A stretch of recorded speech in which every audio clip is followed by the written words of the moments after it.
Hi there, my name is Young. I'm a real estate agent, and today we're going to talk about commercial lease. I have done few leasing for a while. It's always exciting to help my clients find a place to start their own chapter, their new chapter, to do something they dreamt of and they wanted to do for a long time or they have passion for. It's not as straightforward as residential lease, and it's not as and there is no protection for tenants in commercial leasing, whereas in residential, you have Residential Tenancy Act. Protect the tenants for residential leases, but for commercial, there is no protection. So there's no RTA to help you or have a buffer between you and the landlord. It's a business to business transaction. It's not a, but anyway, so there is no standard form of lease like residential that you must to do that you must fill out, and there's no such thing. It's like a wild west almost. You have there is no standardized lease agreement in there. That's what you have to understand. And when you're looking at commercial, there's like retail, there's office, medical office, warehouses, and so many other things that you're looking at. And because Toronto is such a big place and GTA is such a big place, they have designated areas for the usage of what you want to do. For example, if you look at around the Dufferin area from Shepherd to all the way to Steeles, that area is all about warehousing, industrial, cars, any like heavy industrial kind of thing. But if you look at a Yonge Street, everything's retail. There's no like heavy industrial factories or anything like that around there. It's all about like shops, a little retail store, a little clothing store, restaurants, not heavy use, but light use. And you have other places where, it's all about warehouse, like somewhere close to highway like 404 on Steeles. And those areas, there's a lot of warehouses, a lot of showrooms where they have a little bit of office and a lot of warehouse area so they can store their goods in the back and have big entrances for trucks to load and offload. So there are some examples like that. And so we're going to, first thing is, first you have to figure out what kind of business you want to do. So as I mentioned already, give you a lot of examples. Every business can be done in different ways, and every area has a different zoning, and every city has a different zoning. So you have to, if you're doing at Toronto, it might have been possible, but if you go to Vaughan, it might have not been possible. Or if it's possible to do it on Burlington, but it might not be possible to do it in Toronto, even if it's like a same busy intersection. So there's that difference. So because every municipality is different, it's crucial for you as a consumer and the realtor and whoever is doing construction for you understand what kind of zonings there are and what kind of usage it's allowed in that specific site or around there. So that's that. Let's talk about something general, very straightforward. Net lease and gross lease. So net lease is basically the base rent that you pay for your commercial real estate lease. And you have the gross lease, and then there's TMI, and it's taxes, maintenance, and insurance. Those are additional monthly payments on top of your net lease. And for that, if those are net lease and TMI, maintenance, and insurances all together, that's called gross lease. And you have to understand, you have to add them all together, then you also have to pay taxes on top of that. So let's say for 1,000 square feet place, a retail store, base is 40 and TMI is 20. So you are adding base 40, TMI 20, so that's 60. And there's 1,000 square feet. So 60 times 1,000. So that's $60,000. And every month you're paying $5,000 a month. But on top of that $5,000, you have to pay 13% HST, 13% taxes. So on $5,000, it's 13%, so $650. So $5,650 a month. And after that, you also have to get your own insurance for your property, for your own goods. And if something happens within the building, in your premises, that somebody gets injured, somebody trips, you need that insurance to cover you. And you have to pay for utilities. And that's about it. And here's a big factor that you have to understand. When I talked about TMI, taxes, maintenance, and insurance, they're not fixed. It could be fixed if you get if you get a real big store and you can negotiate fixed TMI as well. But most of the time you can't. And TMI is different every year. It could be higher, it could be lower, but never seen it going lower. It always goes higher because maintenance fee goes up, insurance fees go up, and taxes don't go up, but those two go up. And if taxes go up, then they go up. And if, as I said, if taxes drop by 1%, then you're paying a little bit less. So there's that aspect for the lease as well. And I talked about the zoning and permits as well. You need to figure out, you have to find out if your use for that specific spot, specific area is good for the permit use and good for zoning use, and it's fitted for your business. Just to let you know, even if it's zoned for your purposes of your commercial lease that you want to do for business, if the landlord does not want you to do it, the landlord doesn't think it's a good idea, they can refuse it and they won't take you in. So there's that aspect as well. Even if you find a great spot, if the landlord doesn't want you to open a restaurant or a cafe, but they only want somebody to open a clothing store, then you can't go in there. Even if you put an offer, they're not going to take you. And depending on where you're going these days, like the city of Toronto, city of Vaughan, like everywhere in GTA, they've been implementing how many parking spots you need for whatever specific use that you have. Before, they didn't care, but starting 2022, 2023, they implemented that if you are opening another restaurant, you need a certain number of more parking spots. And as you know, you can't just get a parking spot. Like, you can't just make more parking spot in the commercial zoning area that you have, because there's only limited number of like land in that spot, in that commercial lot. So they already have all the parking lots available and you can't add anything more. So because of that, I had clients who couldn't open their restaurant, or if they wanted to, they have to buy the restaurant so they can open there. So there's that aspect. So it changes.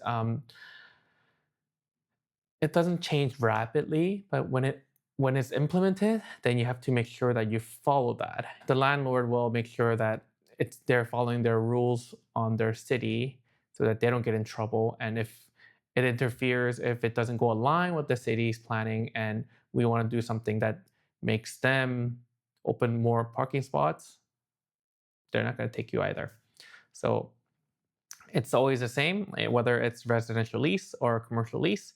If the landlord doesn't want you or your usage, you can't go in there, even if you want to go there. So there's that aspect. Let's hypothetically, you like the property and the landlord said, yes, you know what? I like your use. I think you are a great fit to our plaza. Let's try to make this work out. And then this is what happens. And then you have to, it depends. As I told you earlier, it is a little Wild West in a commercial area.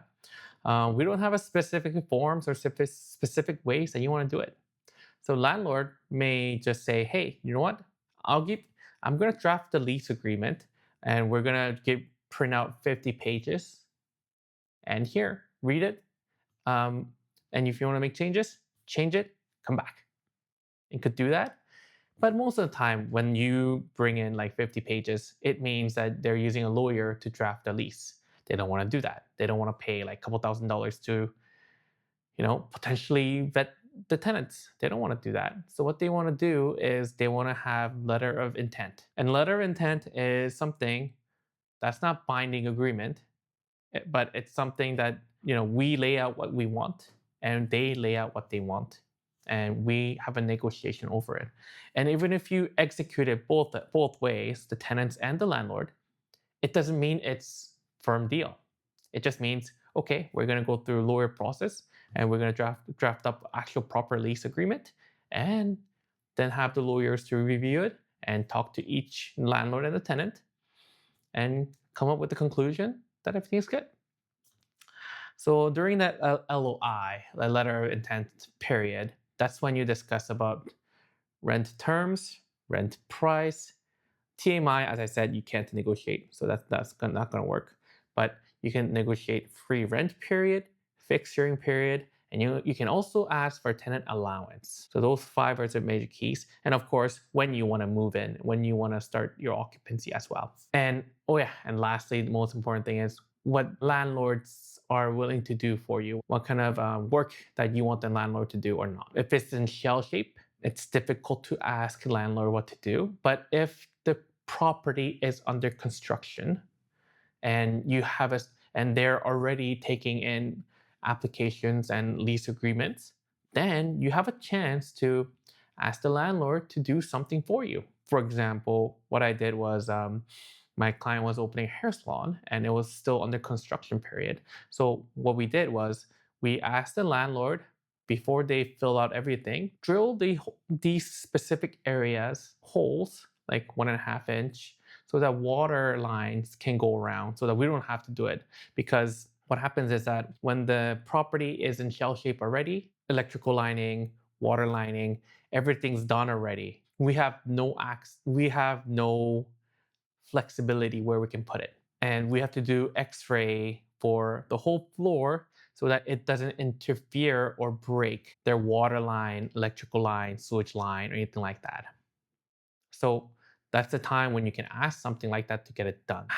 By doing that already, you're saving like more than $30,000, because to have somebody, a construction worker who does the x-ray for the flooring, come and do it, they charge you like $40,000. So if I do that, if I'm the agent who's representing my clients and the property is under construction, that is the time when I can do it.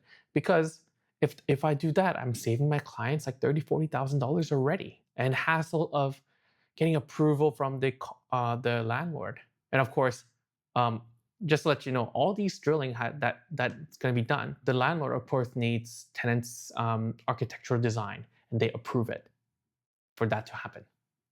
So remember that. Um, and then what we talked about fixturing period, free rent period. These are times where you don't have to pay rent. So let me explain. Fixturing period is the time when you don't pay TMI or net rent. You're only paying for insurance, utilities, and that's the time that you can negotiate for how many you want to get when you're doing the LOI. And same with free rent period. Free rent period is basically, as you said, free rent period for net rent. You're still paying for TMI, you're still paying for insurance, you're also paying for utilities. Yep. And after that, there's tenant allowance. So that's how much depending on how much money that you're going to use to invest into the property, the landlord may give you some portion of the money back to you after it's done. Why they're doing that? It's because it needs capital money to invest into the property of what they're going to do. For example, if you're making a restaurant, you're expected to at least put like $150,000-$200,000 just to put the hoods on, like hood fans on, and have the ventilation going all around, and sprinklers and vents for AC heating, all those stuff. Those are money. They're money, and the landlord is not giving you the money. The tenants are doing all that, and because the tenants are doing all those work, we can always ask, hey, landlord, we're spending around $300,000. Can you give us a little bit of allowance back at the end when you're done, when we're done, and you're satisfied with our work? When you do that, they can say yes or no, negotiate on how much you can get. For myself, for the leases that I've done, I have been always been able to get tenant allowance and all that. But here's the thing: if you get tenant allowance, you open the windows for the landlord to nitpick something, tell them that they don't like it, tell them that you want to do it again, that kind of thing. And because you're getting more your free rent period, fixed rent period, and tenant allowance, that also means you have less power to negotiate on how much rent. Get it? So you have not much room to negotiate if you're asking for all that as well. So you also have to think strategically whether it's a good idea for you to, you know, pay a little bit less and not get a lot of free rent period fixing period tenant allowance, or get them as much as possible so that when you're starting, you're not spending as much money, but you're gonna pay down the road. So there's that difference. Um, and it goes back and forth. I had a I had one agreement that we went back and forth like 15 times for LOI only. And after that, even after that, with the the lease agreement for the actual lease agreement as well, it went back and forth like 12 times. So it depends on what you do, and it depends on what they want to change. Ultimately, it's sometimes just it could be easy as just one time, but it could be hard as like 10, 12 times, and take a little break and come back later, kind of thing. So again, just to remind you, so LOI, it's not binding firming. It's not binding and firm. And we're gonna move on. So while we're doing that as well, we have in Toronto, we have this thing called demolition clause, and it's all around GTA, especially on Yonge Street, especially on like very busy corridors. You can find that, and you can't get rid of that. The landlord may give you up to 5 years. They're not gonna kick you out, but after that period, the demolition clause start kicking in. And when you do have these demolition clause, there are times they can get your money back if somebody's buying out the plaza or buying out that plot of land. But if it's not, then no, you get nothing as well. So it's heartbreaking because like you spend your time and energy, you spend all this time building your business, building your empire, building your name, all that, and all of a sudden you have to get out to go somewhere else. And finding a lease is difficult. Well, finding a place that you like is difficult. I think finding a lease is not that difficult because there's only limited number of places that is, I will say, prime location, and most of the other places are not very prime location, but decent. So because of that, you need that. It's difficult all around Yonge Street, especially Yonge Street. Anywhere you find, everything has demolition clause unless it's a brand new condo. That's why a lot of people like to go to under the brand new condo, because once they're built, it's good for almost like entirety of their life. They're not gonna demolish a condo after they build it in like 20, 30 years. There's no way. So that's why they're doing that. And while you're also doing LOI as well, if you want, it might be a good idea for you to have exclusivity as well. If you have the exclusivity, then you're basically saying that you're going to be the only person, you're only going to be only business within that plaza that you're doing that specific business. So let's say, for example, you have a very big plaza. There's a like over 4,000 square feet basement and second floor. You can't have two like martial arts studio in the basement, the second floor. It doesn't make sense. That's why when the first person that gets in, let's say it's the basement tenant, they move in and they say, hey, I want to have exclusive clause that if you guys are renting out the property anytime soon or later down the road, I don't want to have any mixed martial arts in this plaza. They can be next plaza, but not the plaza that I'm at. And that could be done. And same with like grocery stores, like these big grocery stores like Farm Boy, like No Frills or Loblaws.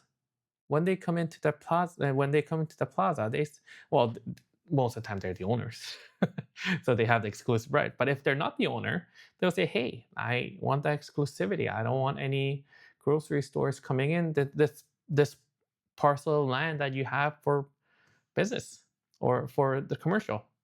And yeah, that's possible. So that happens. Same with small things as like coffee shop or like hair salons. It happens. So or restaurants or breakfast at restaurants.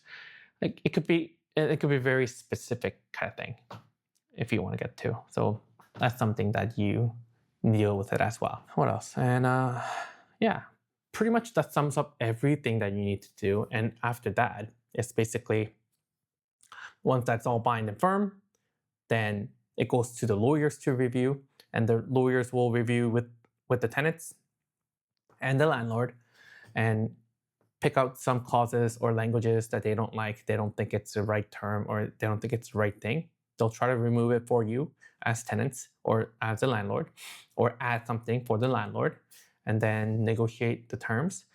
Usually, it comes down to what the landlord wants at the end of the day. It's not easy for tenants to get all things that they want. Most of the time, that's when tenants get the stuff like free rent period, fixturing period, tenant allowance, occupancy date. Those things, tenants win. Tenants get a lot, but at the end of the day, when it comes to formal like lease agreement, and when it comes to languages, the landlord side, they get the most out of that.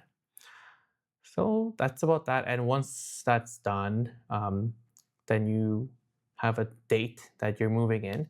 And before you move in, you need to set up your insurance. You need to set up your utilities, and you have to have if you got allowance from the landlord, then you need to get approval from the landlord that this property is good, that they like the property and they like everything. And of course, oh yeah, signage as well. Signage is a big thing, and you need the city's. It needs to follow the guide of the city, but at the same time, you have to follow the guides of the landlord. So this is a thing that you want to just when you hire your sign company and you just tell them to contact the landlord and follow their guide and make the way design that you want. Yeah, I think that's about it. Once you do, and then the agent will help you get the keys. And once you get the keys, your lease starts. And that's your occupancy date. So you start your fixturing period if you have fixturing period. And if you don't have fixturing period, then you have free rent period. And if you don't have free rent period, then you're starting your business right away. Yeah, so I think I covered most of the things. Um, the most important thing is location of the business, where you want your business, where you open your business. It depends on what kind of ethnicity that's around. It depends on if there's school, if there's any like big box stores. It depends on what kind of services that you're doing or what kind of business you're doing at the end of the day. So it's important as you as tenants or potential business owners, to study the market, study the area before you open your store. My parents, for example, they're a business owner as well. When they were opening their store at North York, I know that every day for like good 4, 5, 6 months, they were going up north. They were like visiting there if they're not working every day to see if that potential area is something that a place that they want to go and actually open their business. It's because business is it's hard to open a business. It's hard to be successful at business. So you want to be as prepared as much as possible going into that, going in there, and make sure that you do your homework and you pay premium for good location. Um, this is my problem as well. Is that these prices has been going up like substantially starting COVID, and it's quite crazy. And there's not a lot of good locations around. If it's just so busy. No, it's not busy. They're just so expensive. Like you could have got something from downtown for like $5,000, and nowadays they're like $10,000. The rent is absurdly expensive, and I think for rental market, for commercial lease market, there's not a lot of eh, mom and pop, owners these days. It's a lot of commercial, like big boys, like big guys with a lot of money, and they can afford to have the commercial vacant for a long time if they don't get the right person or not right business. So I think I'm looking at it. I'm just like baffled every time I look at the prices. I'm like, holy shoot, this is like more than $100 per square feet. Holy shoot, this is like 10K. Wow, what the heck? So that's where I'm at. And I mean, if you do your business well, it goes well, and you make a lot of money. But there's a lot of failure rate at business as well. So you have to do your homework, and you have to make sure that it's something that you want to do as well. Yeah, commercial's not easy. But sorry, I kind of got sidetracked. Anyways, that's how the lease works out. I hope I explained a lot of things. And if you have any questions, let me know. I'm more than happy to answer your questions. Anyways, have a good day. Bye, guys.